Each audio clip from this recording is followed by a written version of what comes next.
You start.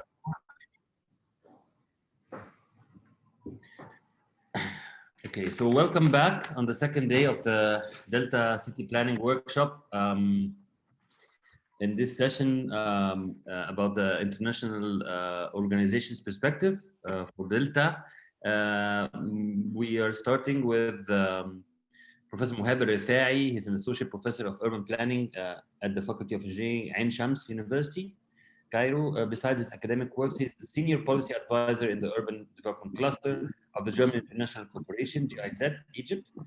And he's responsible for the urban policy framework in cooperation with the Ministry of Housing, Utilities and Urban Communities and the Informal Settlements Development Fund, ILTF. He has accumulated expertise in strategic planning, informal settlements, operating, institutional development, and geospatial information management over a period of 35 years.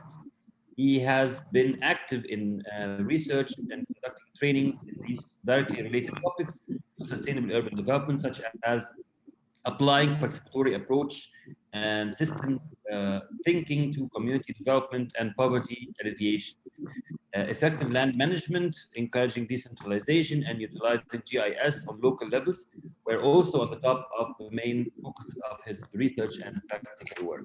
So, Dr. Mohab, please. Thank you very much, Hassan. It's really a pleasure to join with you and with the other colleagues such a nice event. From the very beginning, actually, while we were talking together, you told me something in relation to what about to have a short lecture to show how to bridge the gap between the practice of urban planning, especially in participatory approach, with the academics. And what about tools that you are using in GIZ in a way that it can be a good startup for the students and researchers in a way to start working and to start searching for new instruments in a way to facilitate the activities of such planning work. And I think this is the core of the small presentation I will show now. Okay, so let me share it with you. Is it fine? Yes, you can just press presentation mode, then it's bigger. At the bottom, display, yes. Got it. Yes? No, actually, we're seeing presentation. No, we're seeing the, wait 1 second. احنا شايفين السكرين بتاعتك والسلايد اللي بعديها. اعمل رايت كليك، رايت كليك، هاي بريزنتر فيو، رايت كليك، ايوه، هاي بريزنتر فيو، يس. Okay, thank you very much. Okay, so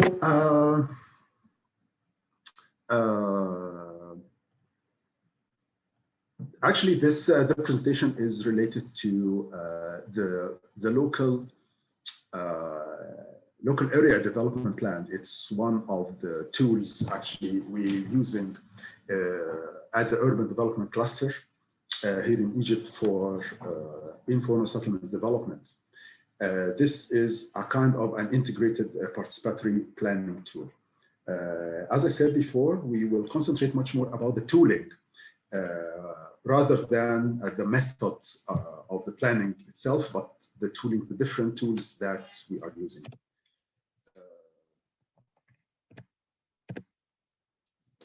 Okay. Yes. The urban development cluster, actually, it's GIZ Egypt. We are working as a different clusters, actually, and each cluster has different programs inside it. This is a hierarchy we are working in. And for the urban development cluster, we we are working in 2 projects. An old one called PDP, Participatory Development Program. This program has lasted for about 9 or 10 years, from 2010 to 2018 or 19, and it's finalized now time. It's concentrated much more on the Greater Cairo region. we work in 9 areas, and these areas we continue working actually in another program. We call it PIP. Actually, Germans like very much to have this kind of nice words like PDP, PIP. PIP is a participatory infrastructure project in the same areas, 9 areas inside the Great Cairo region. I will show it in the map afterwards. And another program, this project will last till 2022. It used to be till 2020, but extended because of the COVID-19. And we will continue working on it till the end of 2022. The third program, or the second running one, is the CBOID. It's a capacity building in infrastructure development. And this is much more linked to the topic actually of the conference we are working in now, because it's outside the Greater Cairo region. We are working in 3 different governorates: Alexandria in Abu Qir area, in Asyut governorate in Abnoob city, and in Bahira in Idko city. So we are going outside the Greater Cairo region by working in CBOID. This project will be finalized by the end of 2013. The previous PDP, PIP, as you can see here, the 9 areas, 3 areas in Qalioubiya governorate, 3 in Cairo, and 3 in Giza. And we have other 2 areas actually in Giza as well. It was dedicated for what we called a BMGF, it's a Bill and Melinda Gates Foundation funding. It was dedicated only for working in solid waste management. The rest of the project, actually, it's a co-financed programs between BMTET and the EU. So what's happening actually in the previous PDP? Let me first tell you what we are doing as GIZ in this urban development cluster. We are not actually working to implement development projects in informal areas only. No, it's not like that. As a GIZ, we have different missions that we are focusing in through developing informal settlements. The first one is to apply participatory planning, actually. And in here, we do develop different tools in the planning activities, like in profiling, planning, programming, implementing, and monitoring as well. So this participatory planning, we use a different set or arsenal of tools in a way to developing and to adapt and trying to make it special for, to localize it in Egyptian context. The second thing is to implement, of course, the development measures, part of it to implement the development measures while working with our partners. Actually, our partners here used to be the Ministry of Housing, Utilities and Urban Communities, ISDF, the Informal Settlement Fund, and the governorates that we are implementing them. So we implement measures hand in hand with our partners. We develop capacities of local authorities in a way to deal with the different methodologies, instruments, and tools that we are trying to develop in a way to make it much more sustainable after we leave the project. So we're going to build a kind of capacities in the urban upgrading units, the governorates, in a way to have a kind of a guidelines how to tackle the informal settlements planning processes. Last but not least, we have some activities in relation to a policy advice for our partners in a way like working as a think tank as well. So this is the whole activities of the urban development cluster that we are trying to pursue. Let me go back to the presentation. Actually, in PDP, we used to work like we have a fund or co-financing instrument coming from the BIMSET and EU, and we have areas to tackle. But we figured out by the end of this program that we are much more working in a sectoral approach. The implementation of the EU granted measure is not enough, actually. We found it like that. It's not enough to reach a comprehensive development in an area. Like as you see here in this picture, we have an area, we could understand what's going on, we have a wish list, and we have the fund, and according to the fund and the time, we can allocate different measures to be implemented, and we did it. That's it. But moving from PDP to PIP, we figured out that in PDP, we do a participatory needs assessment. Then, as I said, we figured out the issues, we prioritized the measures, and according to the fund, we allocated a certain projects to be implemented, and we have implemented. But later on, we said we have to adapt our process in a way to be more comprehensive. So it's an area-based approach in a way to have a kind of a vision or a comprehensive development picture for the area. Even if we have a limited budget to implement a certain project, but at least we can have a bunch of projects, and these projects are interlinked, and leave it to the local authority afterward to complete whenever there is a fund, and at least to put different plans for the development. So it should be more comprehensive. So we added to this process, we added the area development objectives. So we figured out how to set objectives and vision for the area inside the city, this pocket, and to think about what about different options of development. So if you have a place to develop, of course, you're going to have a list of projects, but sometimes this project cannot be feasible. So you have to think about different scenarios to reach the same objectives according to the money, the time, the capacity, the skills, and everything. So we added to the process this point of to set different alternatives or options. The third thing that we have added is working in an action plan for an area.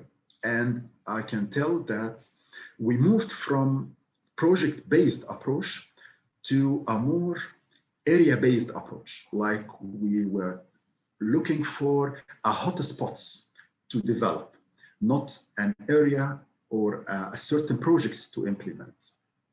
And I'll show you much more about it. So this package actually compromised what we call local area development plan. Why we thought about this? Because we have found out that there is a gap from the strategic planning of the whole city and the detailed planning of areas who are in need for development. This gap should be fulfilled by a means or another. And we try to propose this local area development plan and to develop it in a way to try to bridge this gap, actually.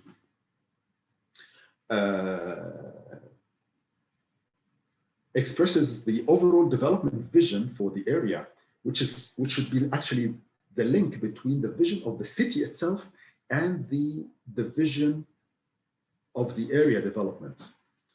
We can tell that it's not a vision, but maybe it's like how to integrate the area inside the vision of the city, which is already there in the strategic plan of the city.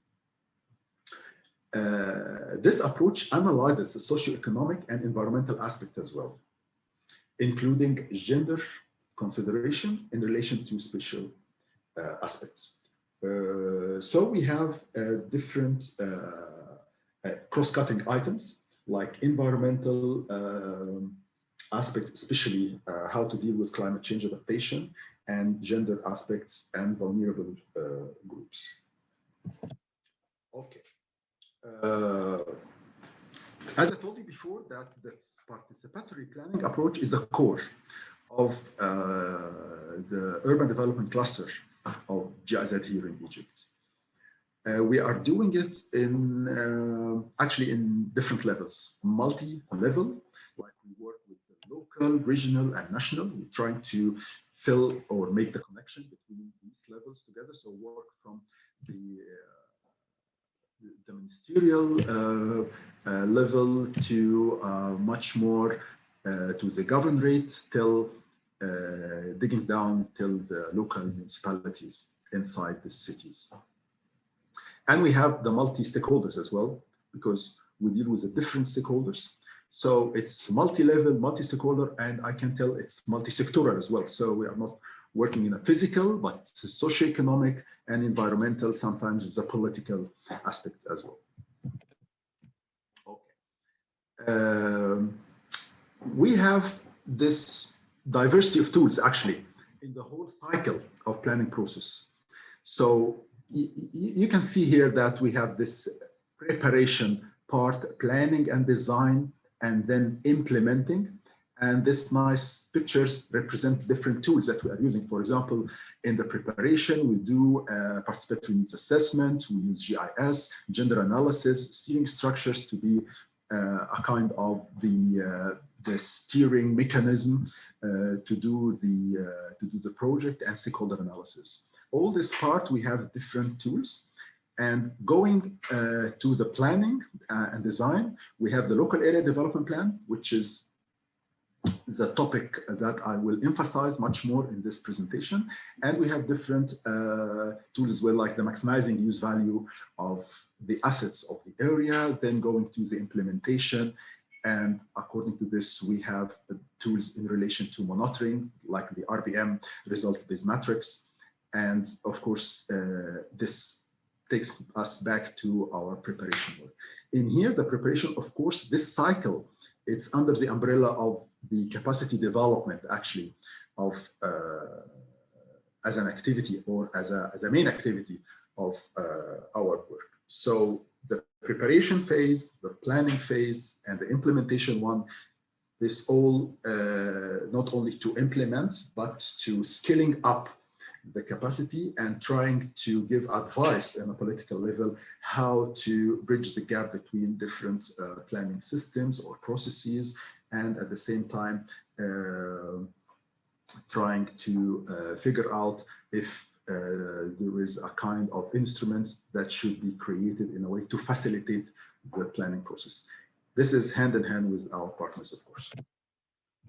Okay, for the LADP, for the local area development plan, if you can see here, we have this different partners, and in different partners, each partner has its own level of participation. Of course, not all the same, because they have a different, as I told you, we are working in a multi-stakeholders and multi-level aspect at the same time. So for example, the GOPP as a in here, in the participatory level, they are more into consultation. We have proposed tools that we are working together, and we have, of course, a limitation according to this, and we propose some actions. This is what we call the participation matrix and participatory strategy, in a way that from the very beginning we figure out the lacks or the weak points that we should fulfill in the capacity aspect through the different levels of the planning.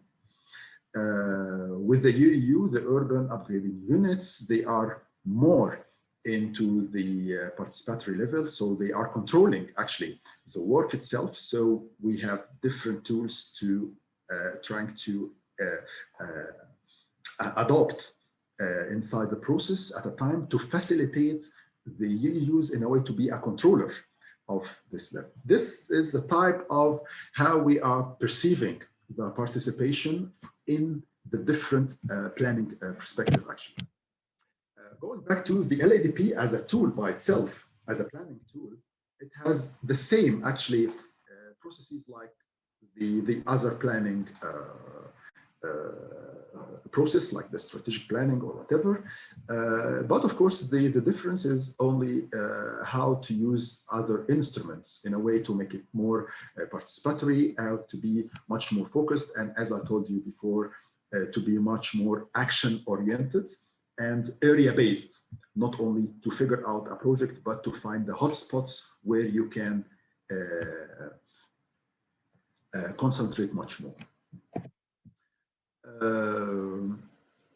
Desktop research is a quite obvious, and this is a very basic thing, but let me concentrate here on the field work and the urban field survey. In here, you will find that it's differs somehow. Like, for example, we concentrate on a service-oriented surveys, not going to have a surveys on each building. No, we are much more concerning about services because maybe because of the project itself, its spirit is trying to support services and infrastructure rather than supporting the private property, like the housing, for example. We are not working with private entities or properties. We are much more giving support to the public amenities and services. So the service-oriented survey is much more of interest here, the quantity and the quality as well.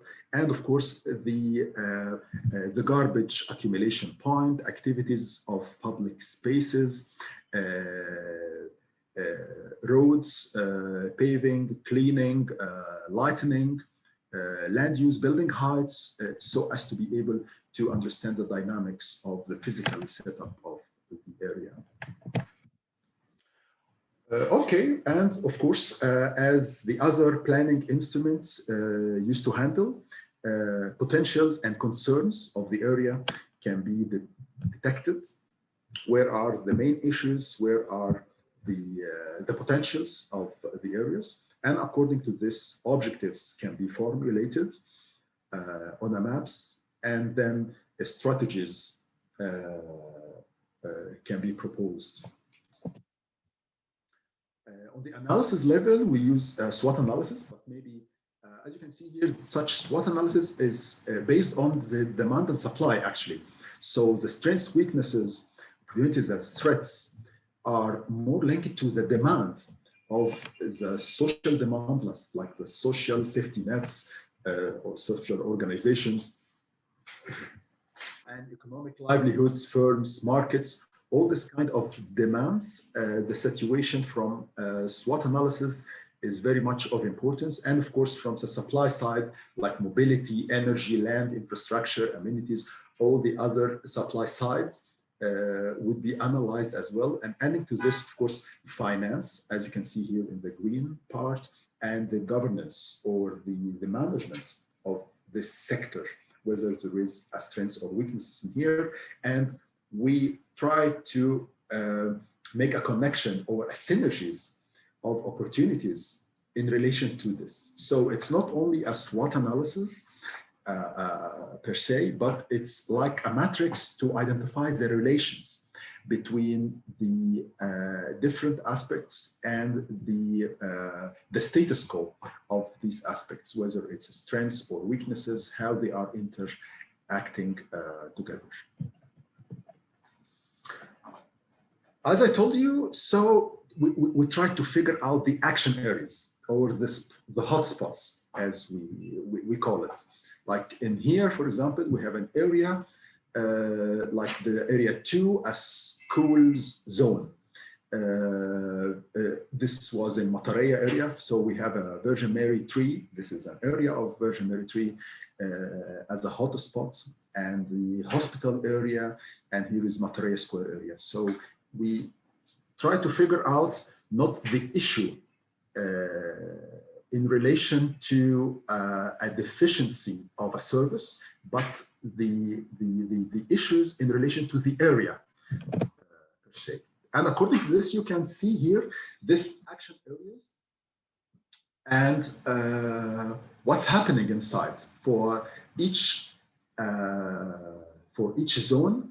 You can see here that there is a kind of problems in relation to economic situation, utilities, safety, mobility, public service, environmental problems, and public space conditions. So in here, this would give you the ideas how to intervene to develop the place according to the hotspots, not only according to a wish list of projects. Doing this in a participatory manner, it would be very much and more easier for the planners or the group of developers in a way to interact with the participants or the stakeholders in a way that they sit together, they figured out the different options or the different measures or projects to intervene in the action area. As an example here, this action area, like this place, they have A, B, C, D, E, 5 different projects. Garbage collection system should be implemented here.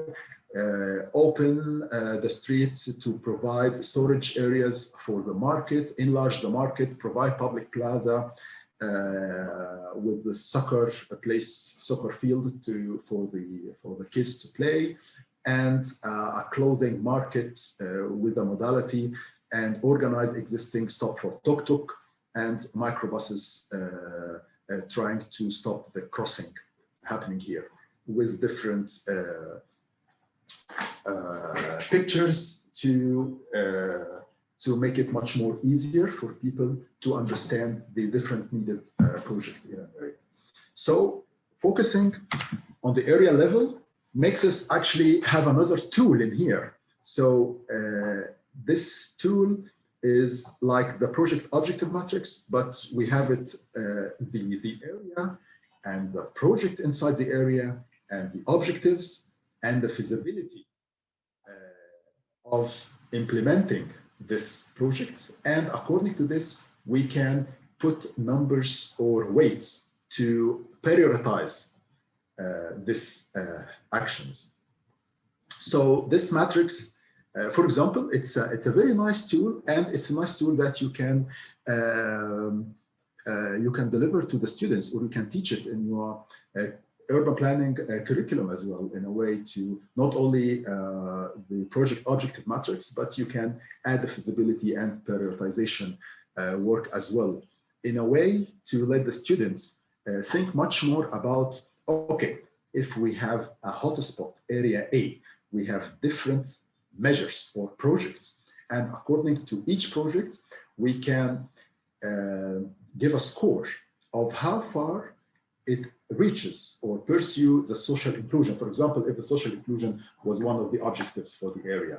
So it's 1, it means the measure is somewhat or somehow supportive to this objective. If it's 2, it's very supportive. If it's 0, it's no impact. And if it's -1, it works against this objective. So according to this, you can set different scores. You can see the feasibility of this action on the technical level, the legal level of the area, the financial level, how much money you have, and the capacity of who's going to implement or who's going to maintain and operate afterwards. In here, you can set the sum and having the average of the whole bunch of projects or bundle of measures for the area A. You can put it here. And according to the previous nice integrated SWOT analysis, you can figure out the synergies between these projects in a way to uplift actually the area to be much more developed. So you can see here the synergies between the 3 projects in this area is only 1. So you have the sum of 9.3. In here, you can see the area 2, like area B, have much higher score. But this is not enough. You can rethink again, and you can say, oh, I can, according to this, I can do programming or do another program for the measure A, like the intervention A, the certain project, we can add something which makes us touch more the social inclusion inside. So the score uplifted from 1 to 2. And in here, you have changed the measure inside the area in a way to have much more, it's a narrative or a subjective score, it's okay, but at least you are trying to reprogram the project in a way of trying to uplift the effectiveness of this this project to develop much more the area according to the objectives and the feasibility of it. And in here, you will figure out the synergies of the project in one area is uplifted or increased to be at 12.5. This makes you say, okay, so let's start with area A as a hotspot, then area B or area C, whatever. So you can prioritize your not projects, but your action areas according to the synergies of the project implemented inside the area. This kind of tools we have already tested, and we are continuing actually testing this more and more and doing it with our stakeholders, and we let them actually present it and try to amend. In this way, we figured out that it's really nice that for the urban upgrading units and our colleagues at ISDF and even our practitioners that are working with us, they add different, I can tell, like different ideas inside the tool and customize it in a way to be much more easier for them to understand and to present. And this is quite good that the tool, it's not a taboo, it's only a way to facilitate your process, and it should be developed and customized and localized based on the situation, based on the area itself. But we have to understand, and we have to digest, and we have to practice all this kind of work before trying to amend it. Okay, by the end, we can have what we call PIS. This is the project identification sheet. This is very simply the result of the local area development plan. We have action areas. In each action area, we have different measures to be implemented. And for these measures, you can have a basic data like the project name, development sector, specific location, of course, the objective of the measure, a short description about it, the potential synergies with other projects inside the area, estimated cost breakdown, and estimated timeline.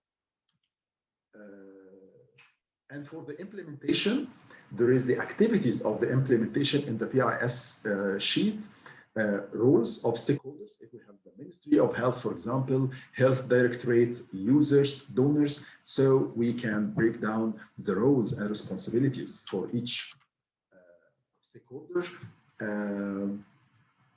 and the required TAs, if applicable, should be sorted out as well.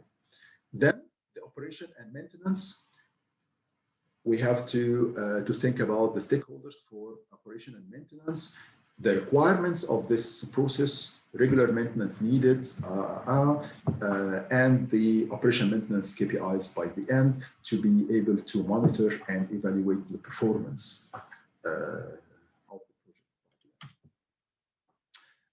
The results that we have figured out actually in the implementation of this local area development plan, which we have already done in 9 areas, and now we will start to do another pilot for another 6 areas.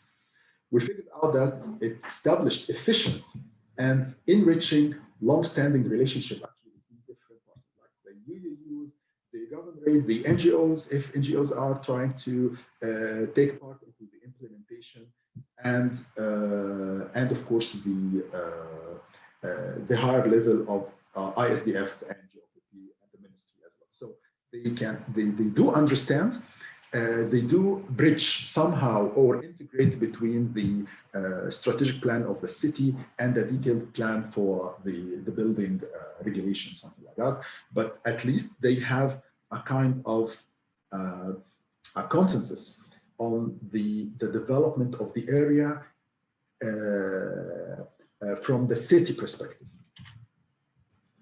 Integrative approach for inclusion in multi-stakeholder process, as I have already presented, and distinction and usage of enabling participatory tools and methods. This is very important, that the tools itself As I told you, it's not a blueprint. No, it's something that it's very flexible, resilient in a way that you can adopt it in a participatory way to be able to really synergize with the other stakeholders and to get much more effective programmed projects for the area development.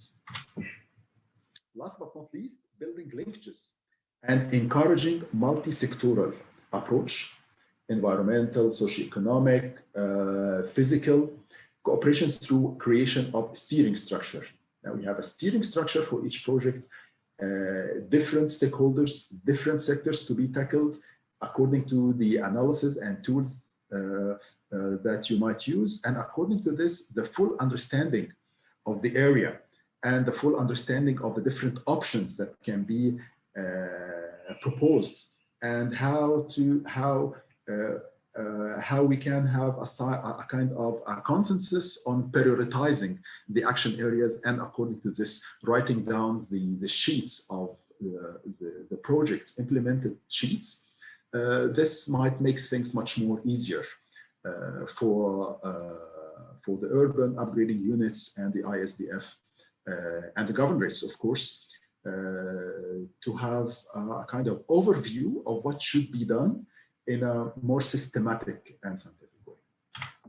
Thank you very much. I hope that I've not exceeded the time, and I'm ready for any questions. Thank you. Thanks a lot, Dr. Mohab, for showing this overview about GIZ Urban Cluster and different tools and approaches that you are using. Actually, I think there's I would say huge change when it comes to the tool, the LADP.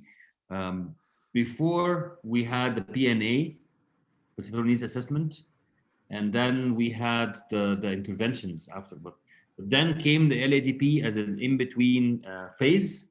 Now it is actually, it contains the PNA as a first part, like as a first phase of doing the land area development plan.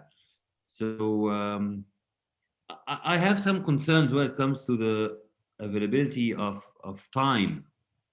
I mean, the PNA usually used to have like a certain period of time, a couple of months, I don't know, 5-6 months. But now the LADP includes the PNA. So what about the time? As you know, like doing the field work somehow needs some time, right? Definitely. So how this is considered when it comes to the time frame of for the LADP?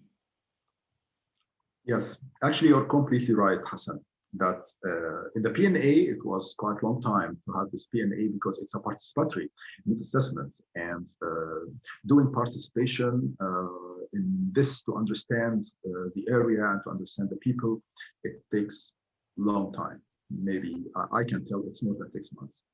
But after doing this PNA, we found out, no, there is some activities that cannot be shortened in time, and there is some activities can be integrated together. So when we put it for the first time as a rapid needs assessment or a rapid participatory needs assessment inside the local area development plan, I can tell the first round of LADPs took about from 10 to 11 or 12 months. So like 1 year to do the LADP for the first round. Okay. Afterwards, this time has been decreased much more because as I've shown you here, that, for example, the surveys, we used to make surveys like before, but now no, it's not like that. We concentrate or we focus much more on the service provision. Yeah. So a lot of other things has been overlooked because of we are trying to put our hands on the main issues, trying to do, and it depends on the area, of course, whether it has, and most of the areas now we have a GIS data for a lot, or maybe most of city, we have 250, something like that, cities, and you have the database of a database of all cities in GOPP, and you use, so it's there. But you have to figure out what type of data you are in need for your analysis.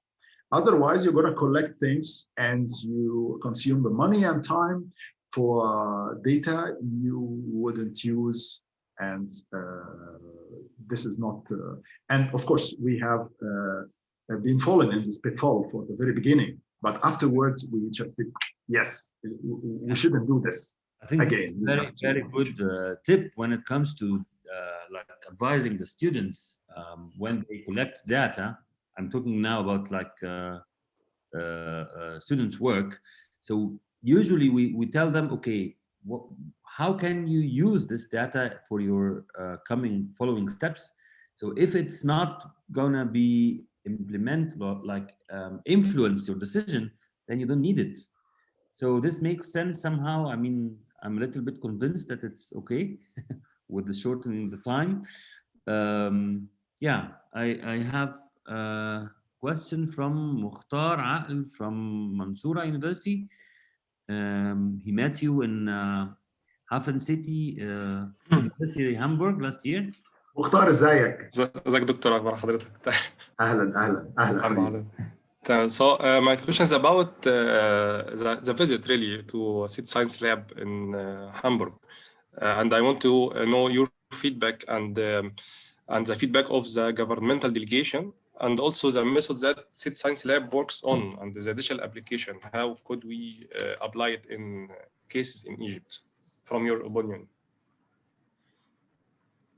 Yes, thank you very much. Maybe it's not it's not the focus of our presentation, but I think I just give you a hint, and yes, we can have a call. We can have a call because not to disturb the others with other issues. But of course, Hafen City University, this science lab, it's the simulation work. It's very distinctive.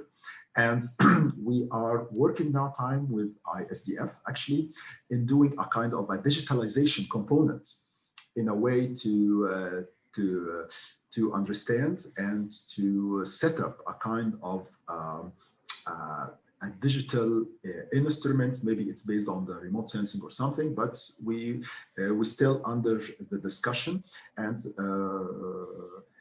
to find how we are going to support ISDF with a digital instruments or a digital approach or tools in a way to facilitate the work in identifying new areas, as Dr. Marwa presented, that they are working now not with the informal settlements, but they are working with upgrading areas. And they have different classification with different criteria.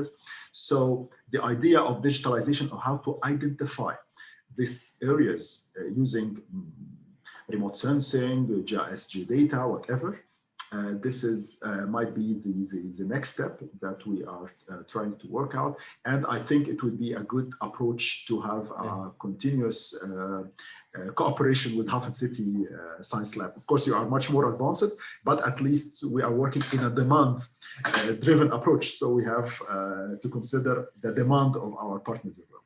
Thank you very much. Thank you. I asked the question because it could be integrated digitalization with the methods you are mentioned in your presentation. So that's why I asked this question. Yes, of course. Yeah.